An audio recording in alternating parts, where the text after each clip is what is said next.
మిత్రులందరికీ స్వాగతం. నా పేరు Padmavati. Welcome to my channel. ఈరోజు మనం వినబోయే కథ రంగనాథ సుదర్శనం గారు రచించిన అమ్మ మనసు. ఒక చక్కని కథను వినేద్దామండి. ఏమండి ఏమండి అని పిలుస్తున్న సౌజన్య పిలుపుతో బద్ధకంగా ఆవలింతలతో ఒళ్ళు విరుచుకుంటూ, ఏమిటే పొద్దున్నే నీ గోల, ప్రశాంతంగా పడుకోనియ్యవు అంటూ లేస్తూ కసురుకున్నట్లు అన్నాడు శ్రీధర్. ఒళ్ళంతా ఒకటే నొప్పులు, జ్వరంగా ఉందండి. లేచి నిలబడితే కళ్ళు తిరుగుతున్నాయి అమ్మా అంటూ మూలుగుతూ చెప్పింది సౌజన్య. రాత్రి బాగానే ఉన్నావు కదే అన్నాడు శ్రీధర్. అవునండి, మధ్యరాత్రి నుండి కాస్త అనీజీగానే ఉంది. పడుకుంటే అదే తగ్గిపోతుందిలే అనుకొని అలాగే పడుకున్నానండి. కానీ పొద్దున్నే ఇలా అవుతుందనుకోలేదండి అంది బాధగా. సరే, లేచి కాస్త ఓపిక తెచ్చుకొని రెడీ అవ్వు, పిల్లలను కూడా లేపు, ఈలోగా నేను బయటికి వెళ్ళి టిఫిన్ తెస్తాను అన్నాడు శ్రీధర్. ఓపిక తెచ్చుకొని బ్రష్ చేసుకొని వేడివేడి కాఫీ త్రాగ్గానే ప్రాణం లేచి వచ్చినట్లయింది. పడుకున్న పిల్లలు అద్విక ఆద్యలను కూడా నిద్రలేపి రెడీ అయ్యింది సౌజన్య. ఈలోగా శ్రీధర్ టిఫిన్లు తెచ్చాడు. అందరూ తినేసి డోర్ లాక్ చేసి హాస్పిటల్కు బయలుదేరారు. శ్రీధర్కు అమ్మ గుర్తొచ్చింది. సౌజీ, అదే అమ్మ ఉండి ఉంటే ఇంత ఇబ్బంది ఉండేది కాదు కదా. అమ్మ పిల్లల్ని చూసుకునేది. ఇలా చీటికి మాటికి పిల్లలను స్కూల్ మాన్పించాల్సిన అవసరం, ఇంటికి తాళం పెట్టాల్సిన అవసరం ఉండేది కాదు కదా అన్నాడు బాధగా. సౌజన్య ముభావంగా ఉండిపోయింది. పిల్లలిద్దరూ నానమ్మ జ్ఞాపకాలు తలుచుకుంటూ, నానమ్మ నాకు రోజు స్కూల్కి వెళ్ళేటప్పుడు చాక్లెట్ ఇచ్చేది అని అంది అద్విక. అవును, నానమ్మ నాకు కూడా చాక్లెట్ ఇచ్చేది. నైట్ కాగానే బోలెడన్ని స్టోరీస్ చెప్పేది అంది ఆద్య. ఇద్దరు అలా నానమ్మ గురించి కబుర్లు చెప్పుకుంటున్నారు.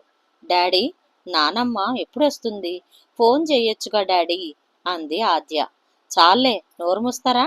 లొడలొడ ఒకటే వాగుడు, తల పగిలిపోతుంది అంది సౌజన్య విసుగ్గా.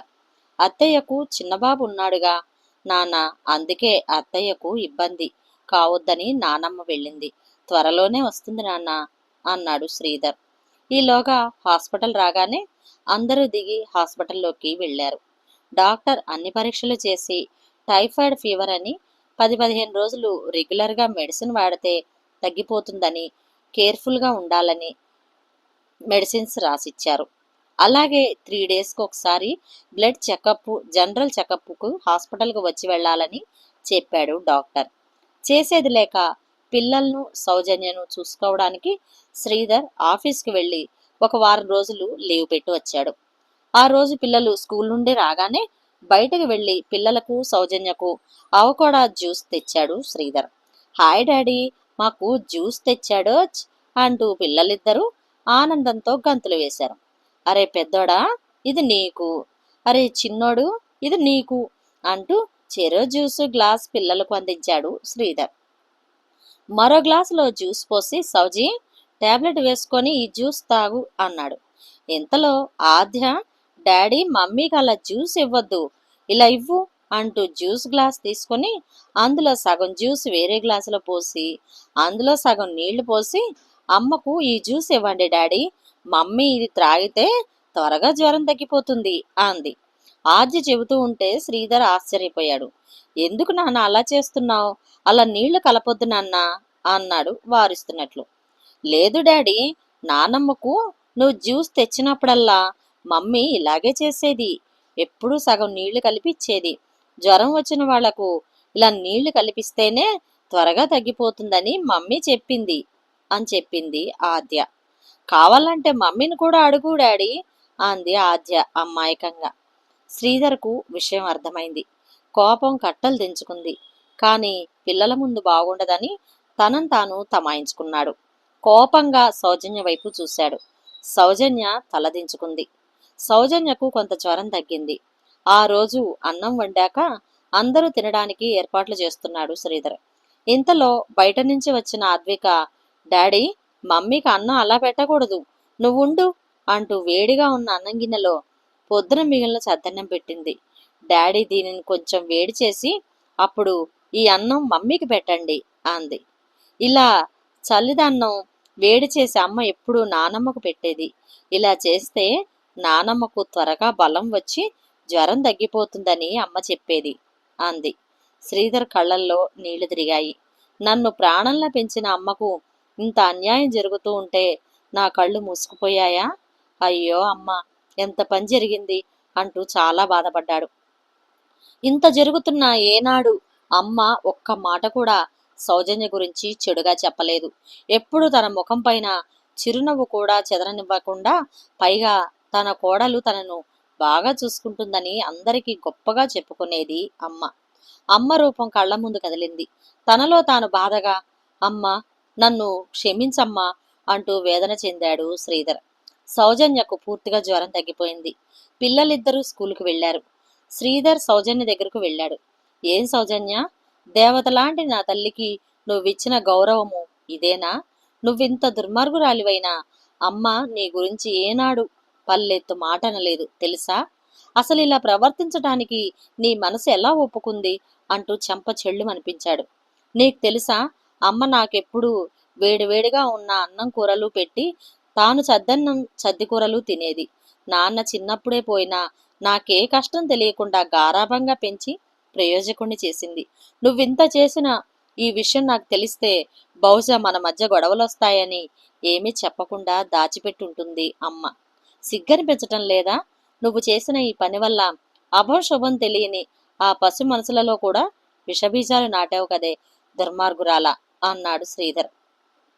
రేపు వాళ్ళు పెద్దయ్యాక వాళ్ళత్తగారిని నిన్ను నన్ను కూడా అలాగనే చూసే గొప్ప సంస్కారాన్ని వాళ్ళకు నేర్పించావు. ఏం పాపం చేశానే నేను? నీలాంటిది నాకు భార్యగా లభించింది. చిచి, నా మీద నాకే కోపం వస్తోంది. నీ ముఖం చూడాలంటేనే అసహ్యంగా ఉంది అన్నాడు శ్రీధర్. సౌజన్య పశ్చాత్తాపంతో తలదించుకొని రోధిస్తోంది. ఏడుస్తూ నన్ను క్షమించండి అంటూ శ్రీధర్ పాదాలపై వాలిపోయింది. కన్న తల్లిలా ఆదరించిన అత్తమ్మను చాలా బాధ పెట్టానండి. ఇదంతా మా అమ్మ వల్ల జరిగిందండి. నా బుద్ధి కూడా గడ్డి తిన్నది. నన్ను క్షమించండి. క్షమించరు ప్లీజ్ అంటూ పాదాలను గట్టిగా పట్టుకొని వెక్కి వెక్కి ఏడ్చింది సౌజన్య పశ్చాత్తాపంతో. అప్పుడే గుమ్మంలో అడుగుపెట్టిన తల్లిని చూసి, అమ్మా నువ్వా, మాట మాత్రమైనా చెప్పకుండా వచ్చావేంటి అంటూ ఆశ్చర్యంగా అడిగాడు శ్రీధర్. ఏం లేదురా, నిన్న పక్కింటి రాణి పిన్ని ఫోన్ చేసిందిరా. కోడలకు ఆరోగ్యం బాగాలేదని చెప్పింది. కాలు నిలవలేదురా, అందుకే ఉన్న పళాన బయలుదేరి వచ్చేశాను అంది అమ్మ. అత్తమ్మ నన్ను క్షమించండి. నేనంత మూర్ఖంగా ప్రవర్తించినా నాకు జ్వరం అని తెలియగానే వచ్చారు అంటూ గట్టిగా వాటేసుకొని ఏడ్చింది సౌజన్య. పిచ్చి పిల్ల, మీరంతా ఎవరే? మీకోసం కాకుంటే ఎవరి కోసం వస్తానే అంది అమ్మ. అత్తమ్మ, నేను మీకు చాలా అన్యాయం చేశాను. నన్ను ఆ దేవుడు కూడా క్షమించడు. నన్ను మన్నించండి అత్తమ్మ అంటూ పాదాలకు నమస్కరించింది సౌజన్య. అంతా విన్నావా అమ్మా? ఇప్పటికైనా అర్థం చేసుకున్నావు, అది చాలు.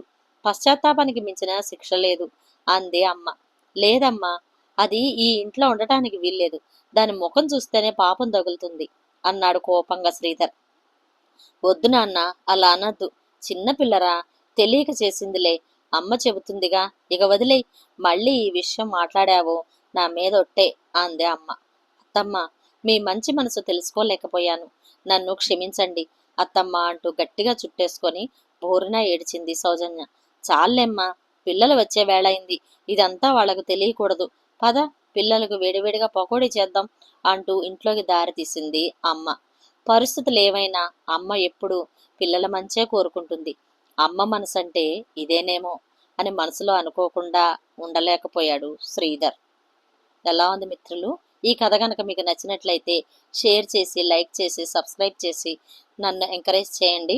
మరొక మంచి కథలో మళ్ళీ కలుస్తాను. Thank you. నమస్తే.